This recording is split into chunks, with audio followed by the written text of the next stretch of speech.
Bien, continuamos en este video lo que estuvimos viendo en dos videos anteriores sobre las formas neuróticas del deseo.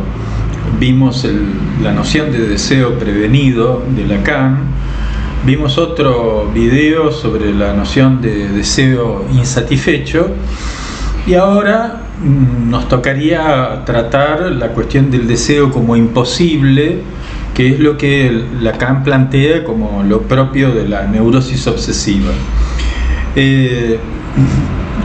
Antes de entrar en eso, conviene decir que hay una parte en la obra de Freud, en Tótem y Tabú, que es un texto muy importante de Freud. Creo que en el capítulo 2, que se llama El tabú y la ambivalencia de los sentimientos, donde Freud habla de... ustedes saben que tabú, en principio, podríamos decir que tabú es algo con lo cual uno no puede entrar en contacto, ¿no? Muy apropiado para épocas así de pandemia. Cuando uno dice este es un tema tabú, quiere decir que es un tema que no se puede tocar, ¿no? Que no es solamente decir el contacto con un objeto físico, sino que también es el contacto con una idea, ¿no? O el contacto con una palabra, que uno no puede entrar en contacto con algo. Esto ya nos va diciendo que el tabú es solidario del aislamiento, porque uno se aísla de aquello que es tabú, sea un objeto, sea una persona o sea una idea, ¿no? No se puede mencionar esto. Es decir, esto es tabú, tema tabú, no se puede tocar. Bien. Y Freud considera ahí el caso de una señora con una neurosis obsesiva, que un delirio de contacto, acá delirio no en un sentido psicótico, sino llevar a una exageración irracional, todo tipo de contacto con objetos, y esto no estamos hablando de una situación de pandemia en medio de una epidemia, sino que esta señora no podía tocar un picaporte, tampoco ponerse guantes porque los guantes también estaban contaminados, no podía salir a la calle o qué sé yo, y donde la señora decía esto es imposible, ¿no? Es imposible que yo toque esto, o es imposible que yo toque lo otro, ¿no? Es decir, y donde Freud dice al final todo el mundo, toda la realidad se volvía imposible para esta señora que no salía de su casa. Acá fíjense cómo esto se podría confundir tranquilamente, es decir, con una fobia, pero lo cierto es que esta persona estaba aislado de todo contacto, todo era imposible, ¿no? Todo era imposible, el mundo era imposible, y Freud dice, uno podría decir que la neurosis obsesiva es de algún modo la enfermedad de los tabúes, ¿no? De los tabúes. Que esto no tiene nada que ver con la posición ideológica del sujeto. El sujeto puede ser muy liberal, es decir, en sus ideas, puede tener un pensamiento ideológico de avanzada, pero eso no nos dice nada respecto de su posición subjetiva inconsciente. Bien, dicho esto, ¿qué quiere decir el deseo como imposible? En principio, yo quisiera remitirlos a un cuento de Fontana Rosa que les recomiendo, que ilustra muy bien la estructura. Este cuento se llama, si la memoria no me engaña, Uno nunca sabe. Uno nunca sabe, ¿no? Y que es la situación de un muchacho que va a un bar siempre, que es habitué de un bar, que es amigo del dueño del bar, y que siempre ve a una chica que frecuenta ese bar y no se anima a entrar en contacto con ella. Entrar en contacto con ella puede ser hablarle, ¿no? Hablarle, presentarse, intentar conocerla, pero no se anima a esto. Y el amigo le dice que bueno, que por qué no, porque este hombre siempre habla de esta chica, de lo mucho que le gusta, de cómo le encantaría. Acá un poco remito al video anterior sobre el deseo insatisfecho, esta idea el neurótico como alguien que se pasa haciendo las valijas para un viaje que nunca va a hacer y que se lamenta, sufre por no hacerlo. Esto ya lo aclaramos en el video anterior. Y acá el muchacho, porque uno podría decir nuevamente, ¿no? Bueno, me conformo con verla a la chica, me gusta verla, y nada más, y saber que está ahí y qué sé yo, y en realidad no quiero nada con ella. Pero no es el caso. El muchacho, es decir, se lamenta, sufre por la chica parece como inaccesible, cuando en realidad no hay ninguna circunstancia que impida al sujeto intentar acercarse.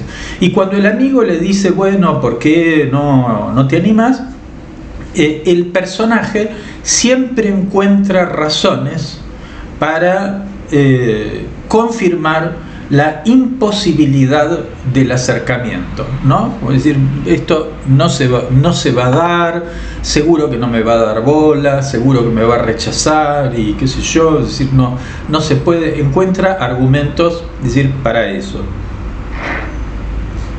Argumentos que además son, acá entramos dentro de lo que se llama la metonimia, ¿no?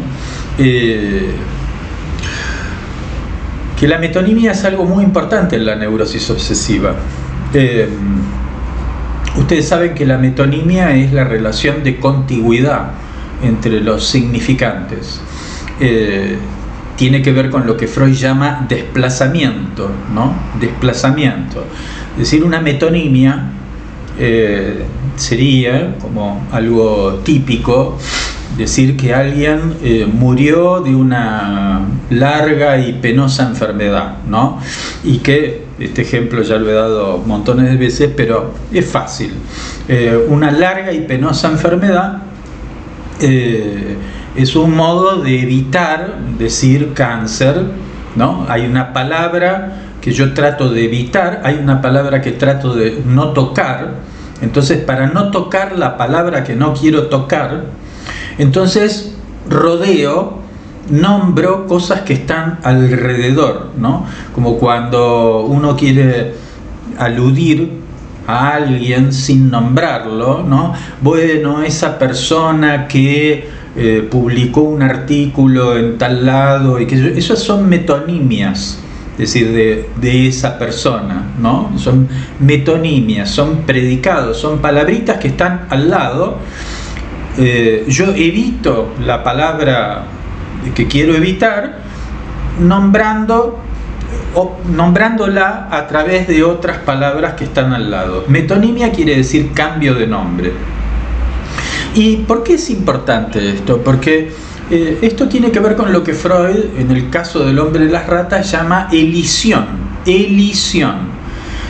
La metonimia sirve para elidir, o sea, eludir, evitar, decir, por ejemplo, en este caso, decir cáncer, porque por ahí es una palabra que suena fuerte, entonces digo, bueno, si a esta persona le estuvieron haciendo un tratamiento de quimioterapia o de rayos, digo cosas que están junto, es decir, a esta enfermedad, para no nombrar, es decir, la enfermedad. O puedo decir, bueno, un prestigioso diario de Buenos Aires, qué sé yo, cuyos dueños descienden de un famoso prócer, etcétera. Bueno, estoy diciendo toda una serie de cosas para evitar, por ejemplo, nombrar al diario La Nación, por ejemplo. O como cuando en la época de la Revolución Libertadora estaba prohibido nombrar la palabra Perón, ¿no? Entonces uno iba preso si nombraba la palabra Perón, o le cerraban el diario, le prohibían el artículo. Estaba expresamente prohibido por ley o por decreto mencionar eso. Entonces se aludía, ¿no?, a el tirano prófugo, el presidente depuesto, ¿no?, alusiones, es decir, pero el nombre Perón estaba prohibido decir, era tabú, ¿no?, justamente. Entonces la elisión, el dar vueltas, y ahí es que uno tiene que el discurso. Yo recuerdo que había un analista, un colega de APA, de la Asociación Psicoanalítica Argentina, fallecido ya hace muchos años, que se llamaba David Lieberman, que hablaba del estilo narrativo del paciente obsesivo, ¿no? El estilo narrativo es alguien que, para contarte qué pasó, es decir, con la chica, supongamos que salió con la chica, y para contarte, es decir, si pasó algo o no pasó algo, empieza a decir, bueno, ¿y cómo te fue con fulana? Bueno, yo salí de casa, es decir, no sé, temprano, a las 8 de la noche, y qué sé yo, fui por la calle tal, y después pasé por la calle tal, porque esta persona vive en tal lado, y qué sé yo, y te va dando, es decir, detalles adyacentes, y te dice, bueno, y después fuimos a un restaurante, que no sé si vos te acordás, ese restaurante que fuimos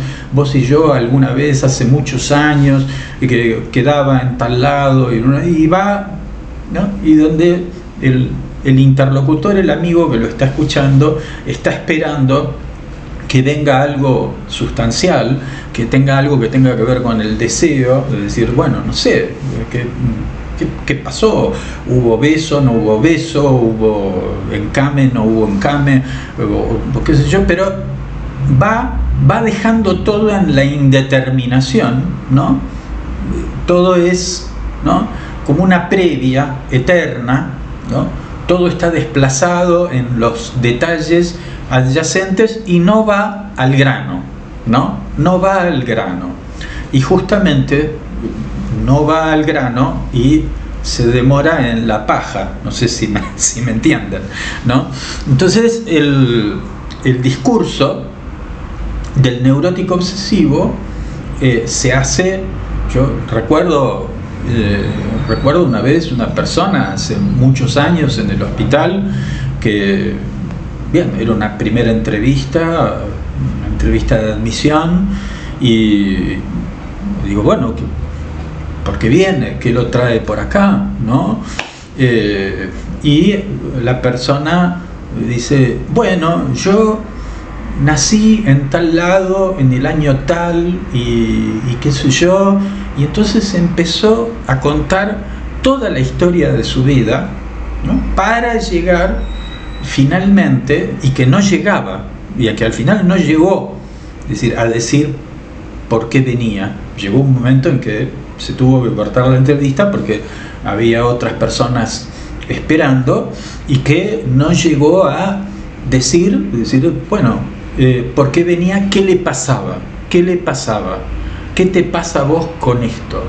Se fue, es decir, en los detalles, porque obviamente el tema por el cual él venía seguramente era un tema conflictivo, era un tema que lo angustiaba, y entonces era un tema que, bien, por eso venía, ya había una dificultad para hablar sobre aquello que lo traía ahí. Ahora, fíjense que esto esto tiene un efecto sobre el interlocutor, ¿no? Si vos estás esperando saber qué le pasó a tu amigo, es decir, con la chica con la que salió y qué sé yo, y va dando vueltas y vueltas y vueltas y vueltas, y nunca, como el otro, el del cuento de Fontana Rosas, que da vueltas y vueltas y vueltas y vueltas por detalles, circunstancias, contextos, nunca es el momento, nunca es la oportunidad y qué sé yo, y entonces nunca pasa nada, ¿no? Y lo mismo, es decir, de alguien que va relatando y nunca va al punto, nunca va al grano, y nunca va al grano porque está cómodo en la evitación, está cómodo en los detalles adyacentes, ¿no? No va al grano porque ese grano, digamos, le duele, ¿no? No quiero acá hacer metáforas, metáforas soeces, pero evita eso. Pero esa evitación constante, que fíjense también es una postergación, ¿no? Es postergar permanentemente, decir si pasó algo o no pasó algo con la chica, es postergar permanentemente el hablarle a la chica que a uno le interesa, es postergar mencionar la palabra que está en juego, es decir, postergarlo permanentemente. Puede ser postergar mencionar una palabra, puede ser postergar llevar a cabo determinado acto, como hablarle a la chica, etc. Y bien, esa postergación y esa evitación y ese darle vueltas a la cosa, ya por lo pronto trae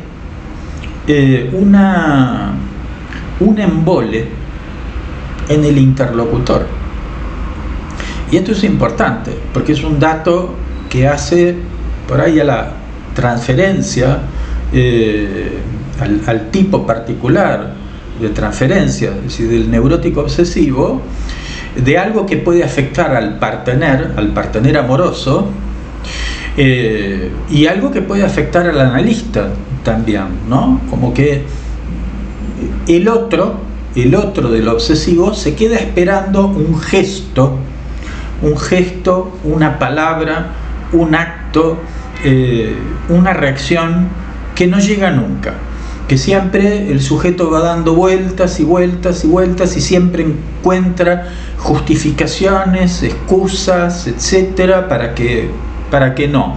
Entonces eso trae un desánimo en el interlocutor, porque en el fondo, es decir, lo de el obsesivo no solamente se mortifica él en el sentido de hacer el deseo como algo imposible, su deseo, hacerlo como algo imposible, y es así que lo sostiene, como decir, bueno, me enamoro de la chica que, es decir, vive del otro lado del mundo, y que uno dice, bueno, uno podría viajar al otro lado del mundo, pero el sujeto encuentra, no, porque no tengo plata, y qué sé yo, y ella vive allá, y yo vivo acá, y siempre va encontrando, es decir, razones para que no. Al final, cuando ella dice, bueno, yo puedo ir allá, entonces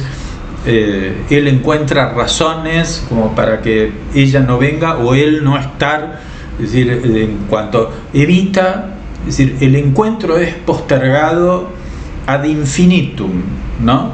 Y esto trae un desánimo en el partener, trae una mortificación. Por eso, en cierto modo, hacer el deseo imposible es matar el deseo, imposibilitar el deseo, imposibilitar además el entusiasmo en el otro, es decir, matando el entusiasmo en el otro.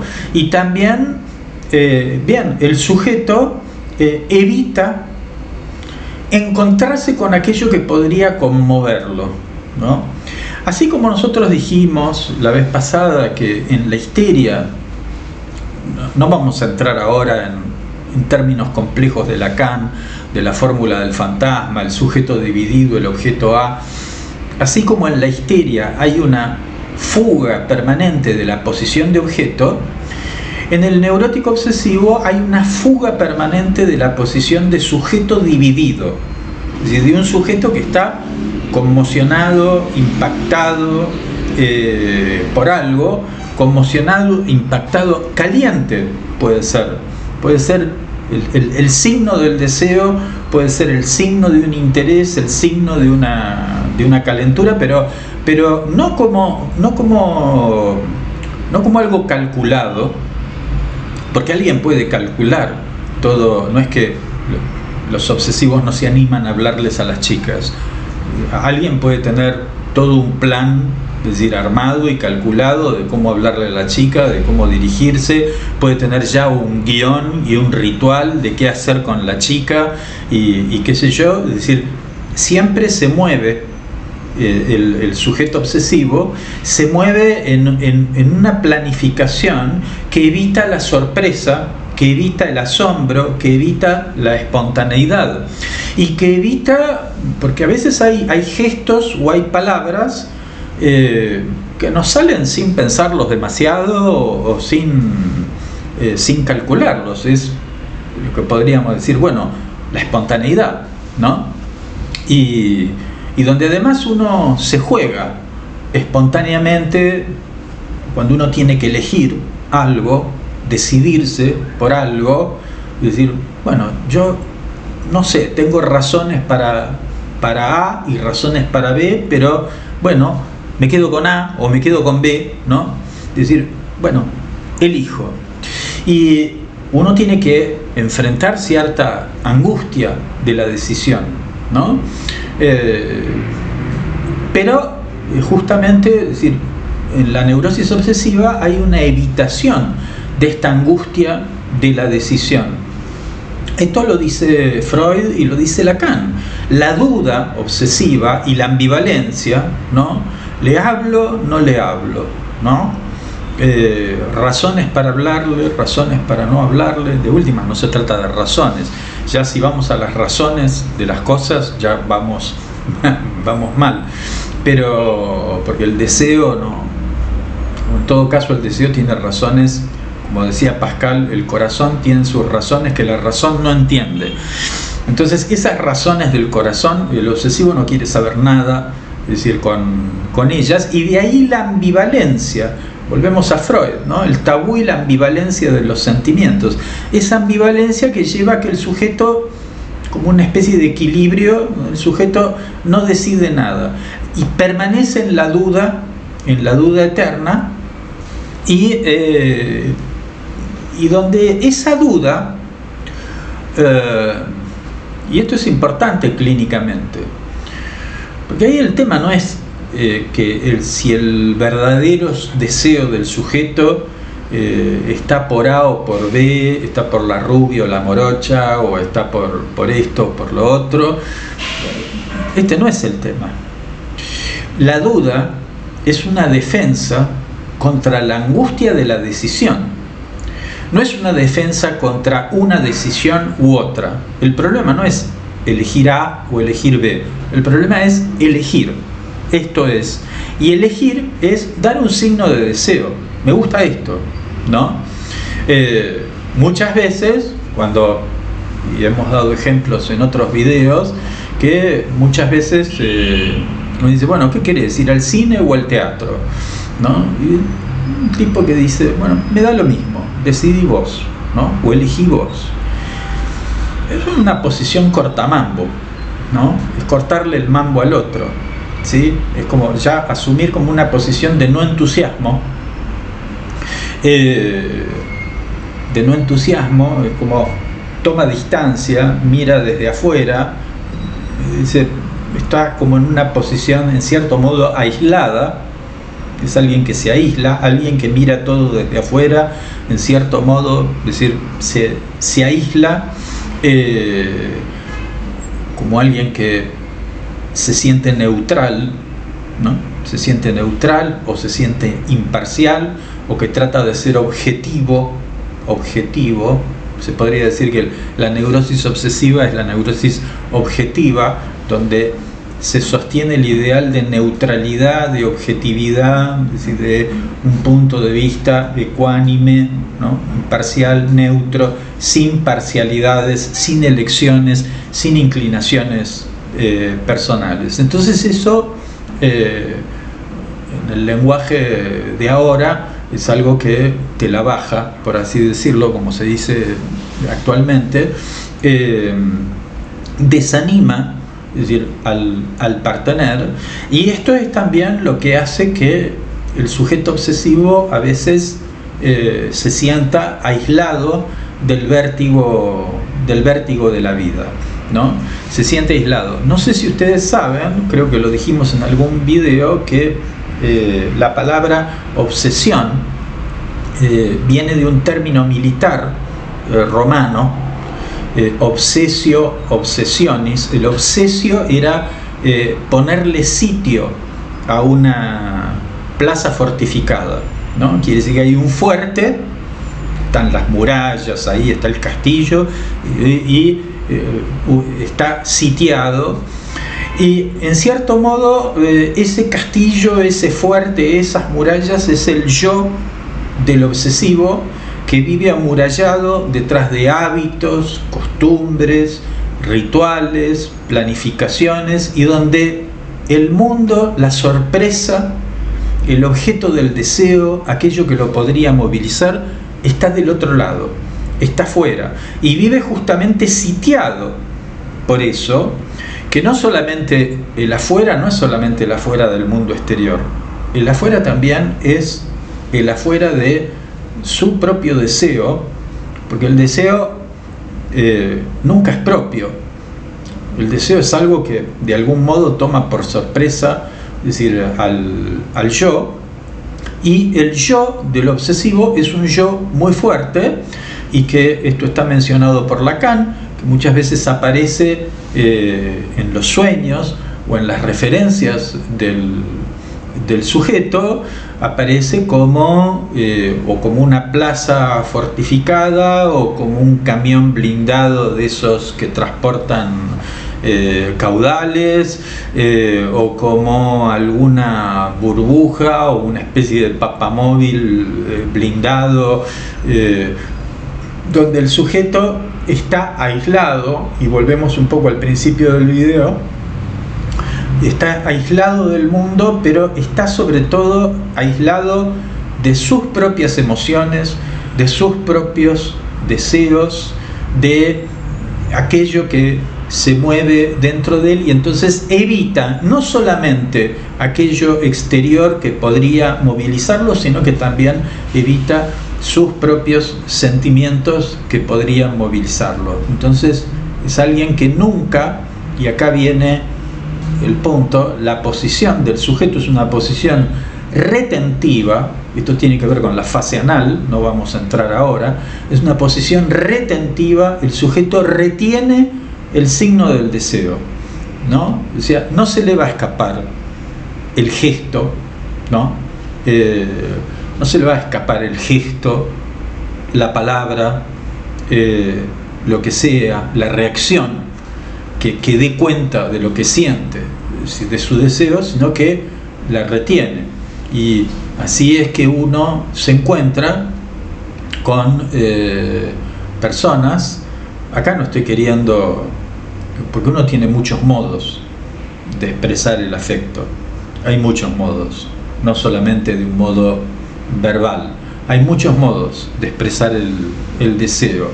Pero a veces uno se encuentra con gente que nunca le dijo al ser querido, a la compañera, por ejemplo, en 20 años de vivir juntos, nunca le dijo te quiero, ¿no?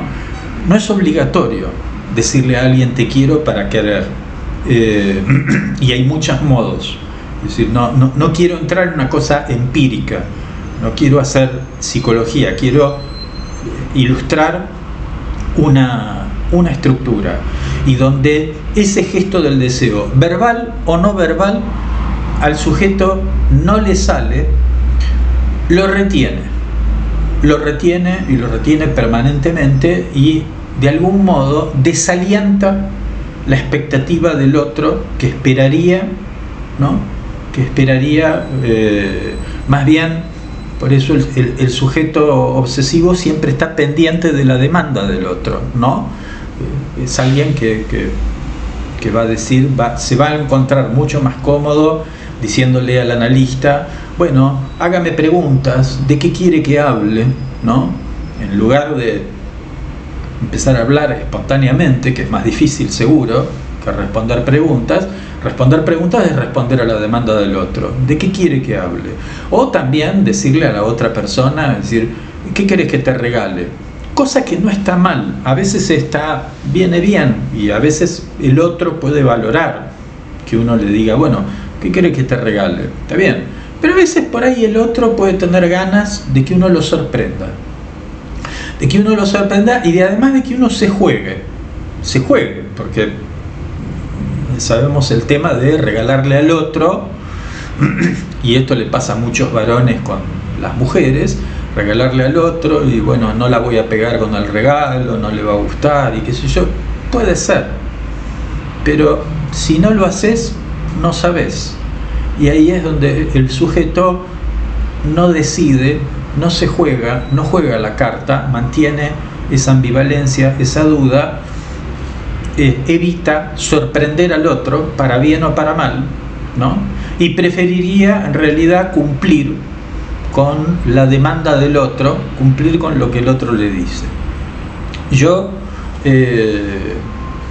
por ejemplo, no preparé este video, si bien he hablado muchas veces de esto, es decir, en la facultad o en los grupos de estudio, en la época que daba grupos de estudio, pero bueno, lo dejé así un poco a la espontaneidad. Imagínense que yo en este video me hubiera pasado leyéndoles un párrafo de Freud, es decir, o de Lacan, ¿no? Que hubiera seguido el programa, o un programa, ¿no? Atenerse al programa, atenerse a las reglas escritas, no tengo que improvisar nada, elimino toda espontaneidad, voy leyendo y es un embole. Es un embole para los otros, es un embole para mí, es un embole para todos. Bueno, eso es el deseo como imposible.